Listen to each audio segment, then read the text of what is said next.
Bienvenidos a la cita con la cultura en Andalucía TV, la buena televisión. Nuestro pueblo, que hoy conmemora la reivindicación andaluza de hace 40 años, siempre ha entendido mejor las palabras de los poetas que las de los políticos. Por eso hizo muy pronto suyo el grito de «Viva Andalucía viva», que 3 meses después de aquel 4 de diciembre lanzó Antonio Gala en la Mezquita de Córdoba en la inauguración del primer Congreso de Cultura Andaluza. Fue allí donde se refirió a esta tierra como la bella durmiente, que debía despertar de su largo sueño y ensueño. Porque durante siglos fue Andalucía la hermosa codiciada por el norte y por el sur y por el este. Su tolerancia le hizo tener de culturas y religiones diferentes hijos gloriosos, que fueron andaluces, hombres de luz sobre todo. Pero el mundo, y también España y algunos lugares de España, lo estamos viendo ahora, una vez más, no aprenden esa majestuosa y fructífera lección de convivencia que dio Andalucía. Andalucía de luz, de alegría, y por eso, en días como este, debemos recordarlo y recordárselo a los olvidadizos. En la lucha por la autonomía, gracias a mucha gente, pero a imágenes como las que captó Nonio Parejo, nuestro invitado de hoy, no podrán decir que aquella conquista de la autonomía fue un invento. Se inició en el género documental en 1976 y desde entonces ha llevado a cabo una destacada labor para cine y televisión. Nonio Parejo ha testimoniado a Andalucía por los 4 costados sin intimidarle demasiado la historia. Almacena en sus ojos más de 150 obras documentales enfocadas en aspectos sociales de Andalucía. Su último trabajo, Más allá del escenario, describe la historia del teatro lebrijano al servicio de la lucha antifranquista. El documental cuenta cómo en los años 60, en una pequeña ciudad de Andalucía, un grupo de teatro independiente convierte en arte el sufrimiento de los jornaleros, lo lleva por los pueblos como la época de la Barraca de Lorca y alcanza un reconocimiento internacional a pesar de la censura. El reflejo de la lucha por la autonomía en Andalucía 28F, la serie de Canal Sur Documentos Históricos Andaluces, y los documentales sobre tierras almerienses y su relación con Juan Goytisolo son parte del legado de este cineasta sevillano que ha sabido suplir, cuando ha sido necesario, la falta de imágenes de archivo con su talento e imaginación. Nonio Parejo, es un grandísimo placer tenerlo con nosotros o tenerte con nosotros. Mejor. ¿Te ves mejor así? Sí, con tú. Somos compañeros, ¿no? Un poco la prehistoria del cine andaluz, ¿no? Bueno, prehistoria reciente, vamos a llamarlo, ¿no? Prehistoria reciente, Hay claro. Anteriores, y bueno, con Valdelomar y demás, y un cine andaluz histórico que era de muy buena factura. Sí, pero sí que hecho. tuviera continuidad. Sí, tuviera continuidad, yo creo que soy el más viejo de los que están en activo, ¿no? Porque yo empecé, curiosamente, pues prácticamente con la autonomía. Yo empecé con el 76, mi primera película, hasta hoy sigo. En el 76 con la autonomía y luego sobre todo con las imágenes, esas que hemos visto y ahora veremos después, esas imágenes que tú captaste con motivo del 79, grandes manifestaciones, y con el 80 con el referéndum, ¿no? Sí, antes había hecho en el 77, que hoy conmemoramos los 40 años, ¿no? Pues aquello era imprevisible. Entonces yo en el 77 lo que hice fue fotografías. Ahí tenemos, estamos viendo fotografías tuyas. Estamos viendo fotografías del día del 4 77. De diciembre del 77. Aquello fue inesperado. Entonces yo cogí la cámara porque, bueno, me atraía la historia, ¿no? Y hice un reportaje fotográfico, pero con criterio cinematográfico. De hecho, con el tiempo pude montarlo como un pequeño docu, que es esto. Esto que estamos viendo. Esto que estamos viendo, que es el Palacio de Andúriz, donde nació Vicente Alessandre. Justo, y donde estuvo también el cuartel general de los golpistas, sí, todo hay que decirlo. Sí. Entonces, en ese momento, la manifestación llega allí y hay bandera de Andalucía y una bandera de España. La manifestación era absolutamente pacífica, no había bronca de ningún tipo. Entonces, se le pide a las monjas que están ahí que quite la bandera de España y que ponga la de Andalucía. Ahora mismo eso sería, bueno, una ofensa, hubiera cargado a la policía. Pero era el Día de Andalucía, entonces era todo blanco y verde. Y las monjas atienden al tema y ponen la bandera de Andalucía encima de la española. ¿Y las monjas qué hacían allí? Pues las monjas, que era un colegio de monjas, era ¿El Palacio de Andúrez? El Palacio de Andúrez era un colegio de monjas y estaban ahí en eso. Bueno, pues eso si hubiera ocurrido hoy, yo no sé la que se hubiera liado. Así que aquella manifestación fue absolutamente pacífica, en contra de algunos documentales que he visto últimamente que decía que hubo bronca en el 77. El 4 de diciembre, que tú estabas en la manifestación de Sevilla, y de ahí vienen esas imágenes que estamos viendo ahora mismo, que tuvo luego ese final trágico en Málaga, tuvo un aspecto festivo. Totalmente. Y pacífico. Totalmente. En Málaga sería porque el gobernador se niega a poner la bandera de Andalucía en el balcón. Entonces, cosa que habían llegado a un acuerdo, que ello fue único, ¿no? Toda la fuerza de izquierda y todos los medios de comunicación, que era la radio y la prensa, se ponen de acuerdo en favorecer, en darle publicidad a la manifestación, pero el gobernador de Málaga, pues no pone la bandera. Y entonces, pues, coño, es una provocación. Entonces hubo un chaval de Utrera a poner la bandera de Andalucía. Eso fue el detonante de los disturbios que hubo después en Málaga cuando acabó la manifestación, que asesinaron en Caparrós, lamentablemente. Podrían haber asesinado a 20, ¿no? Porque dispararon al bulto. Oye, ¿por qué dices tú, Nonio, que el 4D, que hoy recordamos 40 años después, fue el 15M nuestro? Porque por la falta de preparación previa, la falta de intencionalidad de si vamos a hacer, fue una cosa absolutamente espontánea. Fue una gente, yo creo que la gente estaba ya cansado de tanta dictadura, ¿no? Y de no poder salir a la calle. Y de tan mala imagen como teníamos los andaluces, ¿no? Es decir, que los andaluces, la imagen que tenían de fuera era el chistoso, el torero, el gracioso, la marmota que iba a limpiar los pisos a la gente de Madrid. Entonces la gente yo estaba cansado de esa imagen tan cutre, ¿no? Y tan dolorosa, ¿no? Nonio, de estas imágenes, ¿tienes referencias a que están viendo ahora? ¿Son de Málaga? Yo creo que eso es Málaga. Málaga. Porque te digo, en Sevilla no hubo, espérate que las vea un poco más, las estoy viendo aquí. Las imágenes, los disturbios que hubo en Sevilla son del 79, que lo hizo Elena Bartolomé. Sí. Coincidimos en la manifestación. Yo iba con mi cámara de 16 milímetros en la cabecera y ellos vieron detrás. Ellos cogieron muy poco porque llegaron tarde. Entonces, pero sí cogieron los palos que hubo ya en la esquina de la confitería Filella, al lado del Ayuntamiento de Sevilla. Eso fue el 79. Repito que el 77 fue absolutamente pacífico. Oye, ¿y el 78 por qué no hubo manifestación? Pues no lo sé. Yo, como soy mal pensado, pienso que fue intencionado, que aquel desborde popular había que controlarlo. Yo pienso que no hay otra justificación, porque si ha funcionado, ¿por qué no vas a repetir? Porque deja que se enfríe el tema, ¿no? Y vuelven en el año 79 cuando se acalora de nuevo Bueno, se acalora o se estructura, políticamente. Digo, también el deseo, digo, en el sentido de calor, de acalorar, en el sentido de que la autonomía también tiene que llegar aquí, ¿no? Sí, todavía no está resuelto el tema. Sí, la petición, los anhelos del 77 están vivos también en el 79. Lo que pasa es que en el 79, lo estamos viendo aquí, ya está presidida por autoridades, prácticamente. Que estas imágenes son Esas imágenes son del 79. Esas son de la película Andalucía 28F. Efectivamente. Tuya, de Nonio Parejo. Efectivamente. Entonces, pues ya estaba preparado. Yo ya no iba con una cámara de fotos, yo iba con una cámara de 35 y ya con un proyecto concreto que era hacer unos informativos cinematográficos andaluces. Este era el capítulo 0 y esto estuvo en distribución comercial. Ahí va Diego de los Santos. Bueno, ahí está gente. Claro, ya está estructurada políticamente.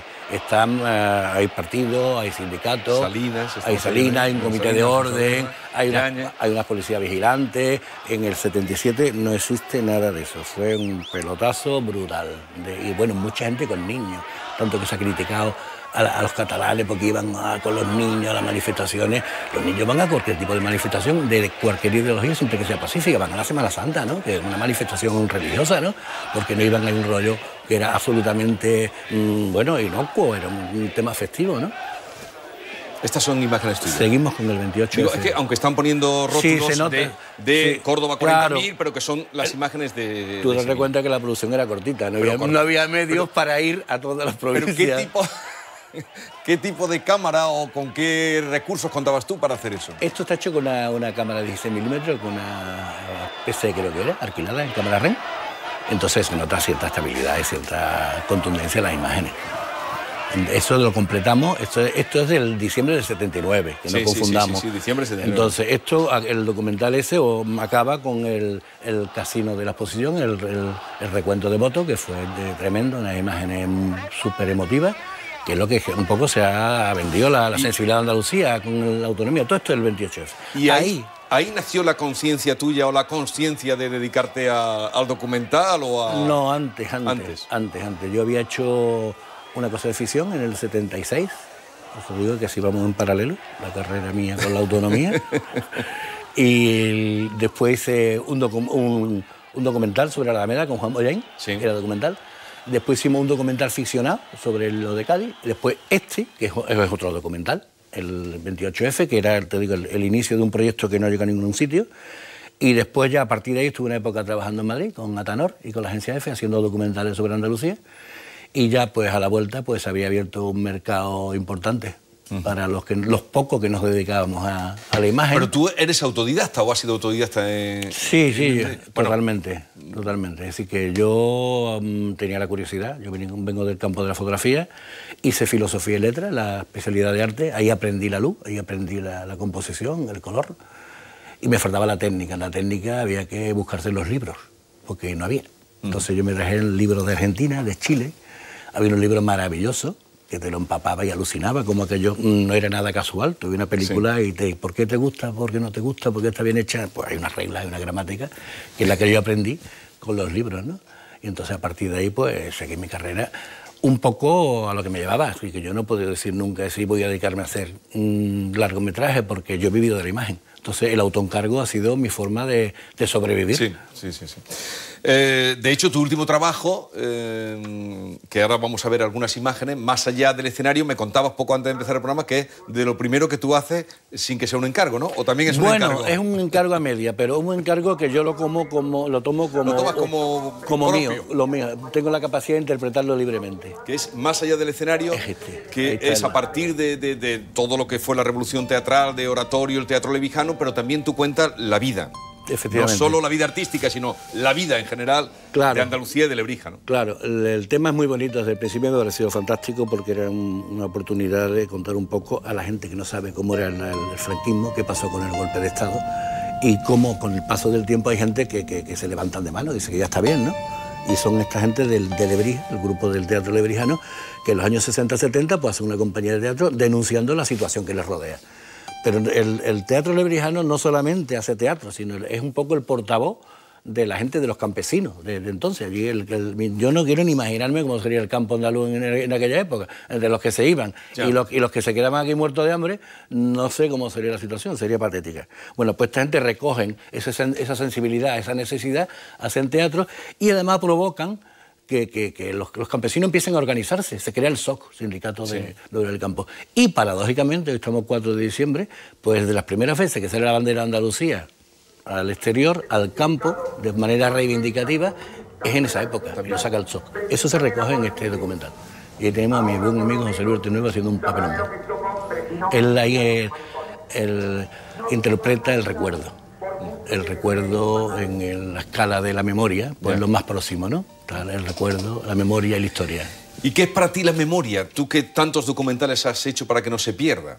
La memoria es algo que se puede reproducir, la puedes revivir, porque es próximo y porque está clavado, ¿no?, en tus sentimientos, ¿no? Entonces, yo creo que es eso, ¿no? Algo que al recordarlo, pues, puedes reinterpretarlo, está muy vivo, ¿no? La memoria ya es algo un poquito más distante y la historia ya es susceptible de modificar. Esto es un trabajo muy bueno, muy elogiado en el Festival de Cine de Sevilla que se ha presentado. Y en Toulouse estuvo también. Donde ha pasado, he leído críticas muy buenas de este trabajo tuyo. Pero, ¿cuándo fuiste...? Esto, digo, es un trabajo preparado y ya con todos los años que tienes de experiencia. Pero, ¿cuándo fuiste tú consciente, o en ese momento eras consciente de esas imágenes que hemos visto de las grandes manifestaciones, de que aquello era trascendente? Estaba latente. Volvemos al... ¿Tú eras consciente en ese momento que eso no se iba a repetir, de la importancia que tenía? Yo estaba rodando el 79 sabiendo que eso no se iba a repetir nunca. Y no se ha repetido. Ni se va a repetir. Porque no sé qué pasa ahora con las redes sociales, parece ser que unen, pero yo creo que desunen. Es decir, porque en aquella época, ¿cómo se convoca a toda esta gente? Sin redes sociales. Pero hay un algo. ¿Qué hay? Hay un algo, hay un sentimiento colectivo, hay una comunicación extrasensorial. Y una esperanza también. Y una esperanza y unas ganas de decir que somos de otra manera, ¿no? Y una manera de recuperar la dignidad, ¿no? Porque a mí me jodió un huevo que se reyeran de mi andaluz, que el andaluz era el chistoso, que si éramos toreros, que si... Yo ni me gusta el flamenco, ni me gusta la Semana Santa, no soy andaluz atípico. ¿Tienes caseta de feria? No. ¿Y eso que eres sevillano? Sí, la tuve. Yo la feria la viví. Pero en cambio, tú eres de la gente seria, del sevillano serio, digamos. Yo creo que somos muchos, ¿eh? Sí, que somos mayoría, lo serio, ¿eh? Lo que pasa es que hacemos menos ruido, lo folclórico. En cambio, nunca te has querido ir de Andalucía, ni para darle más salida a tu carrera. No. Nunca te has querido. Todo lo has hecho aquí. ¿Por qué? Muchas veces me dice la gente, Nonio, si tú te hubieras ido fuera de aquí, me hubiera hecho más cosas, ¿no? Yo con lo que he hecho me conformo, no quiero más cosas. Y sobre todo la calidad de vida de aquí. Es decir, el clima, la gente, el paisaje, sí, pero bueno, el habla. Es que yo cuando ruedo con gente de fuera, Tío, ¿No los entiendes? Es que no me entienden a mí, que es peor. Entonces, Pero... y la risita de que habla andaluz te toca las narices. Oye, cuando llega el paso del vídeo y pasar con lo que trabajabais vosotros, con las máquinas que teníais al vídeo, ¿eso cómo fue? ¿Cómo lo viviste? Hombre, en un principio era algo mágico, ¿no? Era algo mágico y algo salvaje, algo que había que domar. Porque el vídeo en principio era muy hortera y muy mala calidad. Es decir, pasar de 16 milímetros, de 35 al vídeo, a los primeros vídeos, era un horror. Era plano único, las cámaras mastodontes. Entonces había un problema de estructura visual. Es decir, los primeros cámaras de vídeo... Perdona, no, ¿dónde estabas subido ahí para grabar eso? Bueno, eso era esto en Filella, ahí donde hubo la manifestación. Ahí los jaleos con la policía lo hubo ahí en el Filella. Lo otro era un edificio de la Puerta de Jerez. Creo que era un estudio de arquitecto. Pero tuviste que moverte varias veces. Claro, correr más con una liebre. Perdón, me estabas contando de... Mira, ahí están los incidentes, que eso, Cecilia Bartolomé, después iba a la cola de manifestación, graba los incidentes con la gente de Fuerza Nueva, que son los que meten con el 77, que no, el 77 fue pacifista absolutamente. Totalmente pacífico. Eso que quede claro. Hombre, y lo de Yanduri era para montar una bronca muy gorda, eso que tape la bandera, y no pasó nada por ninguna de las dos partes. Así que fue fantástico. Bueno, me estabas contando lo que partía en la transición en la imagen, el paso de la llegada del vídeo. Del vídeo. Te he interrumpido. Sí, no, estamos hablando en plan colega. El paso del vídeo fue muy duro. Lo que pasa es que, claro, los que veníamos de la imagen teníamos una gran ventaja, que sabíamos manejar el lenguaje. Sí. Sabíamos lo que era un plano, lo que era un encuadre, porque los primeros operadores de cámara de vídeo no eran gente de la imagen, eran más técnicos. Entonces cogían una cámara de vídeo y se volvía loco. Empezaban a pegar planos, a pegar barridos y zoom para adelante y para atrás. Que yo, ¿qué me está contando? Que ahora el plano va de aquí a aquí y dura tanto y va a este ritmo y punto pelota, ¿no? Pero después, claro, lo sustituyó evidentemente por economía, fundamentalmente. Bueno, ahora cuéntanos, háblanos un poquito de los 150 documentales, decía Kika, que habías hecho. Pero eso tiene un poco trampa, ¿eh? Hay series ahí en los 150. Sí, pero quiero que me hable, no desaprovechar la ocasión, para tu relación con Juan Goytisolo, al que grabaste en varias ocasiones. Creo que 3 películas hiciste con él, ¿no? 3. Releyendo la Chanca, El Campo de Níjar, que es el origen. El origen, Campos de Níjar, en el libro basado y bueno, y en lo que hablaste con él, y luego Releyendo la Chanca y La Chanca. Y eran, por orden cronológico, Campos de Níjar, Releyendo Campos de Níjar, que fue mi reencuentro con Juan, que ahora te lo cuento, Releyendo la Chanca, y un compendio final que fue El Regreso. El Regreso. Donde metimos todas las imágenes, más cosas nuevas. Háblanos de eso, porque él, que era irascible, misántropo, que no quería como contigo, hizo pues todo eso. Bueno, a mí me la pegó en la boca nada más conocerlo.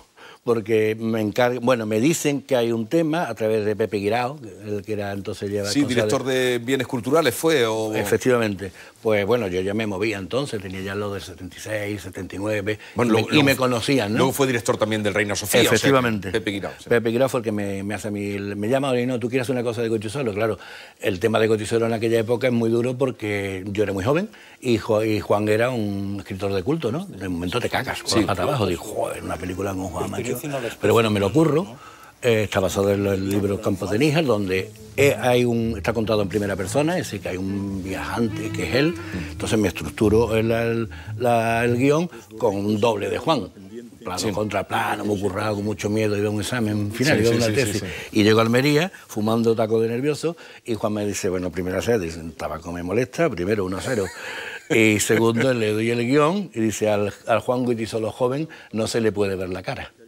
Con lo cual toda mi planificación de planos contra planos cinematográficas se fue al garete y lo hice en cámara subjetiva al día siguiente, a las 8 de la mañana. Cogió, evidentemente, más fuerza la película. Yeah. Entonces, a partir de ahí, esta película se la llevó Juan a Europalia, 85 creo que fue, representando a España, iba Juan y se llevó el documental este.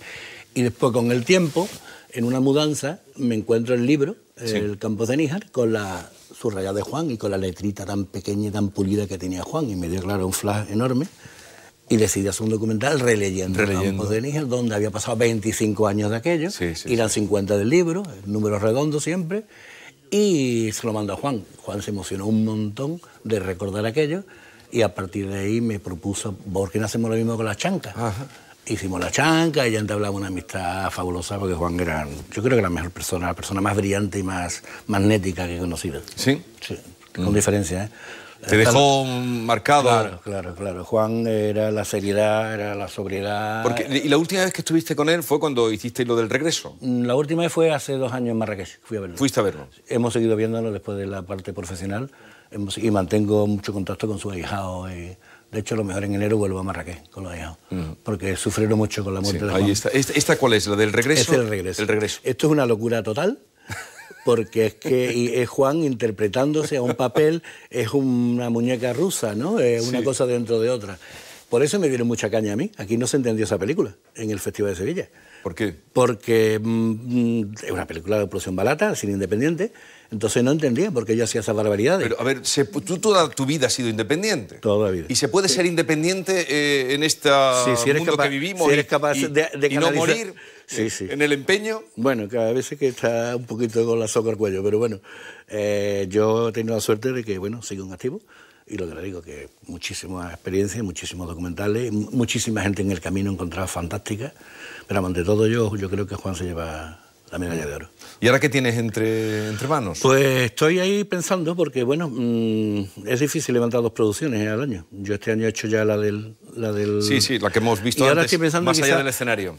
Quizá haga algo un poco también sobre identidad andaluza, que se me preocupa mucho el debate sobre si somos... Es que han pasado 40 años, pero volvimos otra vez a los orígenes. Es decir, hay muchas cosas sin aclarar todavía.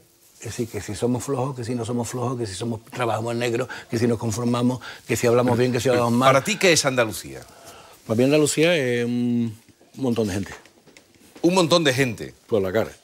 Sin fronteras. Es decir, que hay algo en común, aun cuando hablemos distintos, tengamos distintos acentos, pero que nos diferencia nuestra forma de hacer y de ver la vida, ¿no? Con respecto a un vasco. Un montón de gente sin frontera. Vale. Charo Gutiérrez. Muy buenas tardes. Bienvenida aquí. Muy buenas, Charo. Norio, bienvenido a tu casa. Memoria gracias, viva Charo. de Muchas gracias, Charo. Andalucía. Que trabajamos juntos, lo hemos comentado antes, hace pues... Un montón de años. Un montón de años. Un montón en los años. orígenes de esta casa. Exactamente. Sí, bueno, pues nos está encantando todo lo que nos estás contando, sobre todo... es que me siento como en casa. Sí, ¿estás cómodo? Claro. Sí, ahora ¿Estás estoy cómodo. Al principio estaba nervioso. Sí, pero nervioso tú, un Sí, profesional. pero es que hay que comprimir un mogollón de cosas, ¿no? Bueno, Noni, vamos a conocerte un poquito mejor. La respuesta que sea un poquito más breve de lo que has estado diciendo. Un poquito, no mucho más. Venga. ¿Qué te hace poner la cámara en marcha? Un sentimiento. ¿Una película andaluza? La de los pioneros. Manuela, sin duda. Manuela, de Gonzalo García Pelayo. Y el campo olía a Manuela. Claro, era una película fantástica para aquella época. ¿Qué historia de Andalucía está por contar y nadie ha filmado todavía, Nonio? Te lo digo de verdad, la historia de las familias numerosas en el campo. Cómo sobrevivían esta gente hace 40 años, comiendo espárragos y una espionaje de mierda. ¿Una experiencia artística que cambió tu manera de...? Te lo acabo de decir, Juan Goytisolo. Goytisolo. Juan Goytisolo por la literatura, por la profundidad y la persona. Así que es que estás al lado de una persona que sabe que no te vas a encontrar igual.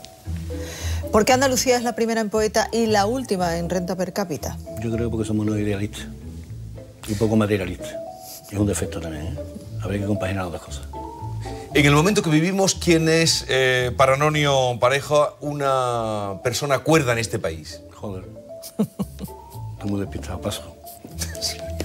¿Qué significa la cultura para los políticos, Nonio? Pues muchas veces es un escaparate. ¿Qué trae peores consecuencias? ¿Decir sí o decir no? Decir no. ¿Alguna pasión, además del cine? El campo. ¿El? El campo. El campo. ¿Tienes Sí, vivir en el campo. Tengo un campito chico con mis perros, mi bricolaje y mi huerto y muchas aficiones. ¿Y a qué hemos venido al mundo, Nonio? A vivir y no a sufrir. Bueno, ha estado hablando de Juan Goytisolo y nos trae como libro de referencia un libro de él que ha aludido precisamente Campos de Níjar. Porque este libro en parte ya lo has contestado, pero me imagino que fue esto lo que te empujó a hacer, como has comentado, el documental, ¿no? Sí. Cuéntanos, ¿por qué este libro en concreto? Es que en aquella época se cumplían los 25 años de la publicación del libro de Juan Campos de Níjar. Entonces Pepi Grau, el que quiere hacer una efeméride del tema y poner en imágenes el libro. Entonces se acordó de mí y lo hicimos, fue un rodaje apasionante. Pero este libro, ¿qué te dice aquí? Concreto, Aquí hablamos más libro. de la literatura. ¿Qué en te este dice? caso es el libro. Bueno, es un retrato de la Andalucía de la época. Es la miseria, la belleza unida a la miseria. Así que es lo que le impacta a Juan. Es decir, como un paisaje tan bello puede tener gente tan pobre. Así que había una contradicción, lo cual lo explica muy bien, ¿no? Entre el dolor que le produce y la satisfacción del personaje. Hay un choque ahí de emociones enorme, ¿no? Pero eso lo ve cualquiera que llega ahí a Almería. Almería tiene algo que te atrae. Es decir, yo después de los rodajes yo iba a veranear con mi familia a Almería, porque hay un algo. Yo no sé si un rollo de los volcanes, algo telúrico, algo magnético, que te hace sentirte bien. Algo atrapa. Sí, algo atrapa. Yo tenía un perro que era un peleón, cuando llegaba y se relajaba. No anda muy lejos en cuanto al ambiente que refleja la película que nos ha seleccionado, que es El espíritu de la colmena, de Víctor Erice, una película del 73, que también bueno, pues transcurre en el campo. Cuéntanos, ¿por qué esta película en concreto? Para mí es la atmósfera, el clima que crea, el mundo infantil, el surro por la noche, el miedo, la fantasía que despiertan esos niños, ¿no? Que te hacen evocar un montón de cosas, ¿no? La imaginación desbordante, ¿no? Y cómo lo hace este tío, ¿eh? Yo creo que la mejor estamos viendo ahora mismo. Yo creo que es la mejor película del cine español, con diferencia. Bueno, y el sur también. Y el sur. El sur, el plano final del sur, el que está bailando en el plano del espejo, eso es una gloria. Que yo he visto, en el Festival de Cine de Sevilla, he visto otro plano final más fantástico, que no sé si lo habéis visto, lo de Juan Carlos Rubio, la herida del viento. La herida del viento, no. El plano final de Kitty Mambe es brutal. Vamos, es menos cinematográfico porque no tiene complicación técnica, es más interpretativo, es más teatral, pero plano brutal.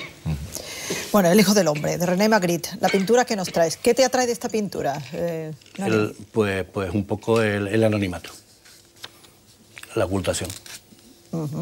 A través de... Claro, detrás de esa está manzana. detrás de algo, siempre hay algo que derapa, algo que... Fíjate que todas esas cosas vamos en el 60-70. Sí. Es la época, ¿no? Sí. Donde tú percibes las sensaciones más fuertes, ¿no? Después te vas año 73, efectivamente. Entonces te vas encalleciendo, yo creo, con la edad. Y esas cosas que están ahí te afloran, ¿no?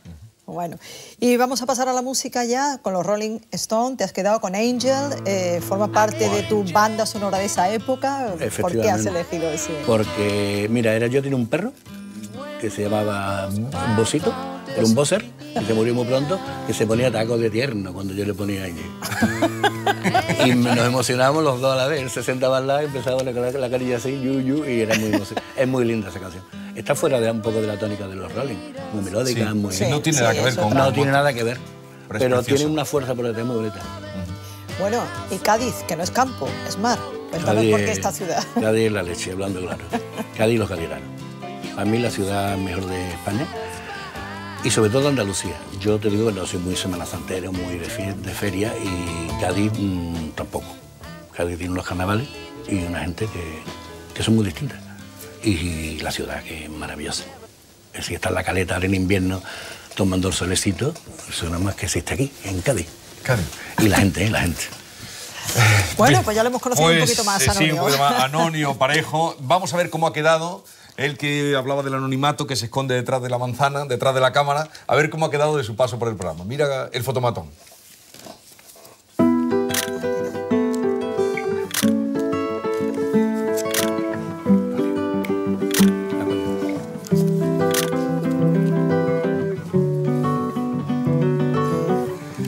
Bien, pues ahí está. Que tengas un feliz 4 de diciembre, que sigas adelante con esos proyectos, que no paras, porque no piensas jubilarte. Y nada, viva Andalucía, viva. Viva Andalucía, viva y libre. Las dos cosas. Las dos cosas. Bueno, pues ha sido un placer. Muchas gracias. Muchas gracias, Anonio. Bueno, nos vamos a despedir ya, Jesús. Tenemos que recordarles que si quieren volver a ver este programa, pueden hacerlo a las 11:15 de la noche, aquí en ATV. Mañana nos visita el pintor Manuel Cuervo y les dejamos ahora con parte de lo que hemos visto en nuestro programa, de nuestro invitado, el recuerdo de la utopía, este montaje que nos ha hecho. Y fotografías de hace 40 años. Disfruten de la cultura y disfruten del día. We'll soon shake your windows and rattle your walls, for the times they are a-changing.